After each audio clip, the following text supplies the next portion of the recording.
Today's proclamation of the Word of God is in the Acts of the Apostles, chapter 13. Now, when Paul and his party set sail from Paphos, they came to Perga in Pamphylia, and John, departing from them, returned to Jerusalem. But when they departed from Perga, they came to Antioch in Pisidia, and went into the synagogue on the Sabbath day and sat down. And after the reading of the law and the prophets, the rulers of the synagogue sent to them, saying, Men and brethren, if you have any word of exhortation for the people, say on. Then Paul stood up, and motioning with his hand, and said, Men of Israel, and you who fear God, listen. The God of the people, Israel, chose our fathers and exalted the people when they dwelt the strangers in the land of Egypt, and with an uplifted arm he brought them out of it. Now, for a time of about 40 years, he put up with their ways in the wilderness.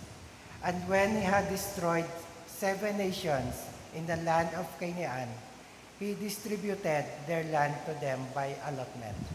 After that, he gave them judges for about 450 years, until Samuel the prophet. And afterward, they asked for a king.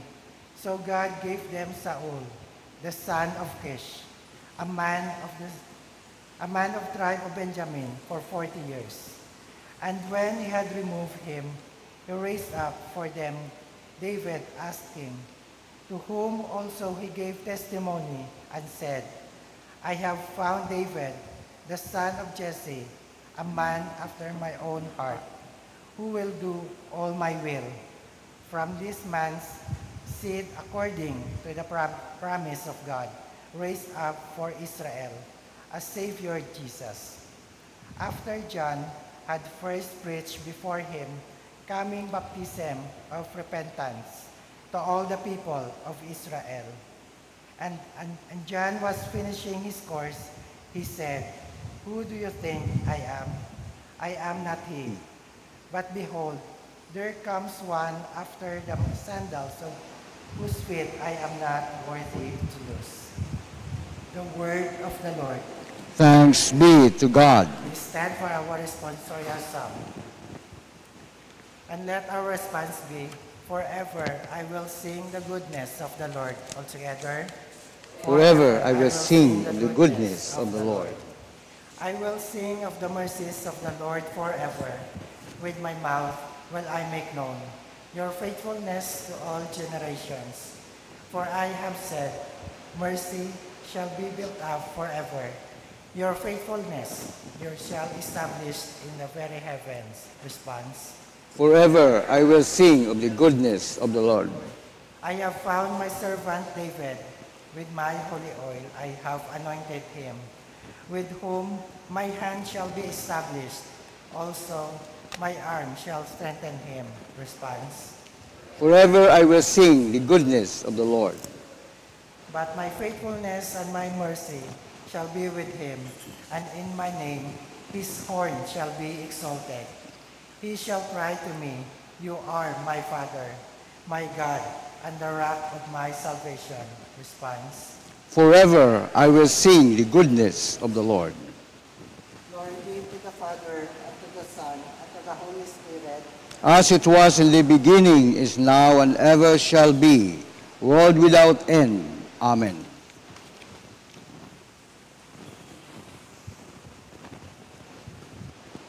The Lord be with you.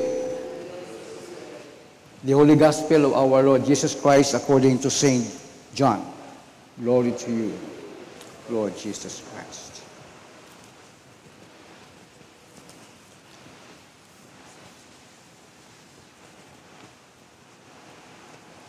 Most assuredly I say to you, a servant is not greater than his master, nor is he who is sent greater than he who sent him.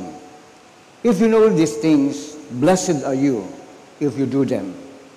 I do not speak concerning all of you. I know whom I have chosen, but that the scripture may be fulfilled. He who eats bread with me has lifted up his heel against me. Now, I tell you before it comes, that when it comes to pass, you may believe that I am he. Most assuredly I say to you, he who receives whomever I send receives me, and he who receives me receives him who sent me. The Gospel of the Lord. You may be seated. And good morning. Today we are Thursday in the fourth Sunday of Easter. And as we have heard this day the passages of scriptures, I would like to think that believing and doing according to the word of our God are two things we need to decide. Pero passages at scriptures na yung Ebanghelyo nga atong ibasahay, almost nga wala natong hitawid pag tayo pangod. Haman, ay rayang rang event, o rayang bisaga nga rin ni Ginoong Hesus, ay after da nga ginhugasan na narong mga siki, kung ano mga disipulo. So hambay na, aghambay na hatman nga almost sa lipatan naton, itpagtao, itpagtayo pangod, haman. Ay, event abi ay nakafocus sa paghugas at siki. Against it, ni hambay ni Ginoong Hesus ay, I give you the example what you need to do.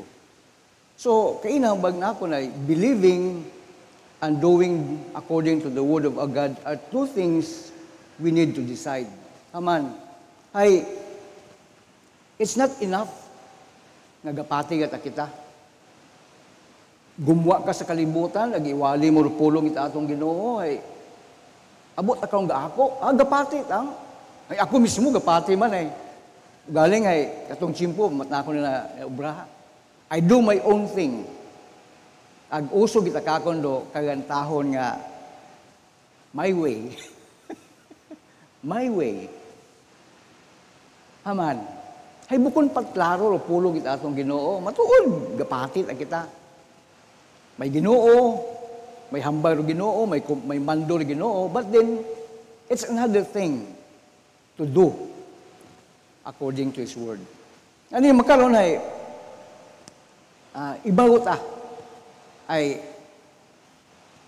ang bago ni Kena, ay dayang karang party, Ebanghelyo, gimbasa natin, ay almost nalipatan nyo natin ra, naman, hayro big event, hayro hugas at siki, paghugas at siki ni Ginoong Hesus sa anang mga disipulo, which according to Him, I set you an example.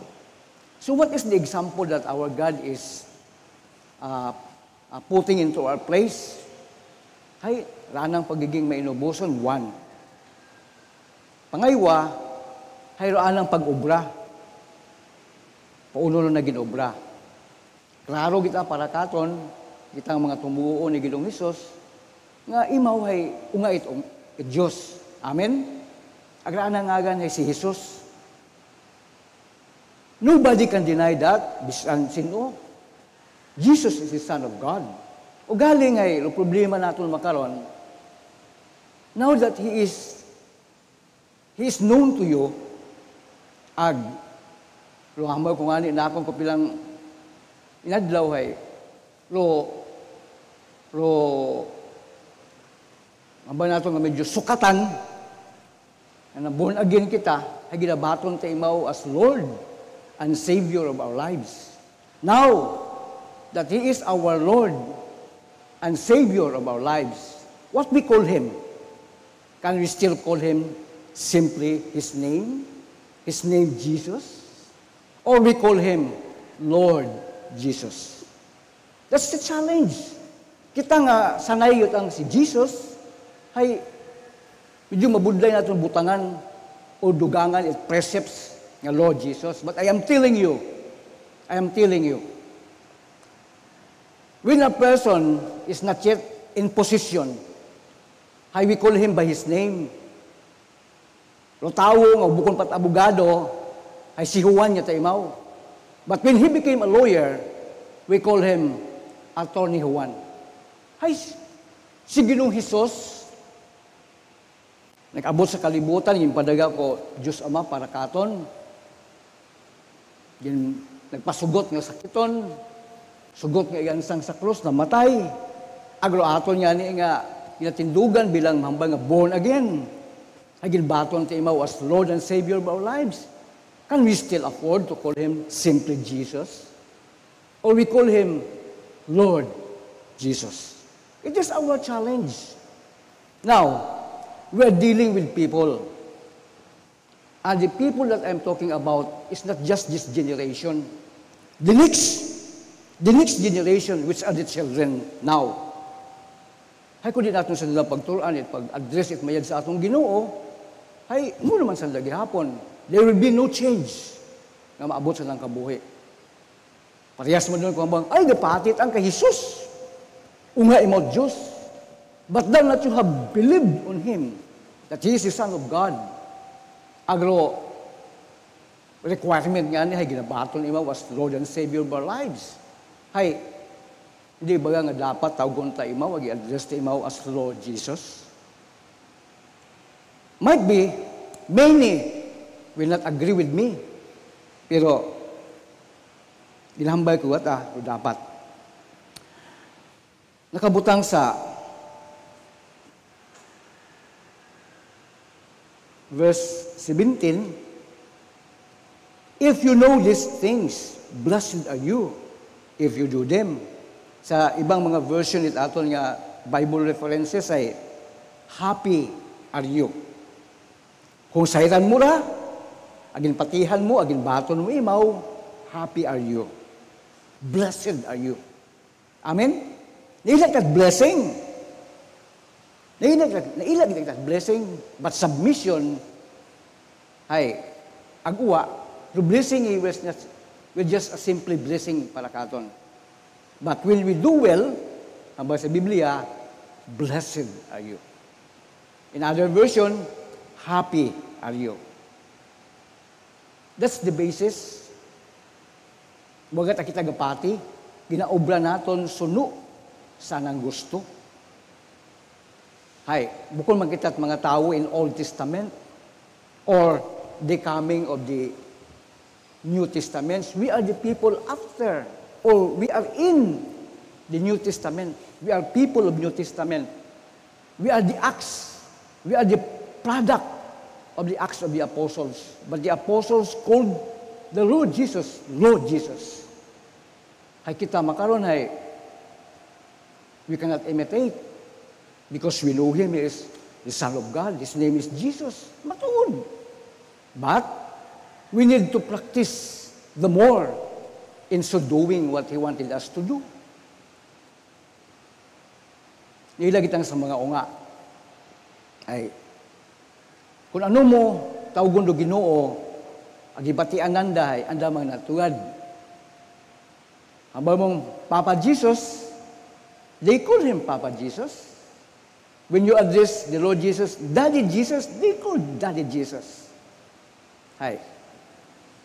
Kung yun alon, mga prefix yun alon, how to address the Lord. But the proper calling of our God is no other than but Lord Jesus. Happy are you and blessed are you if you do these things well.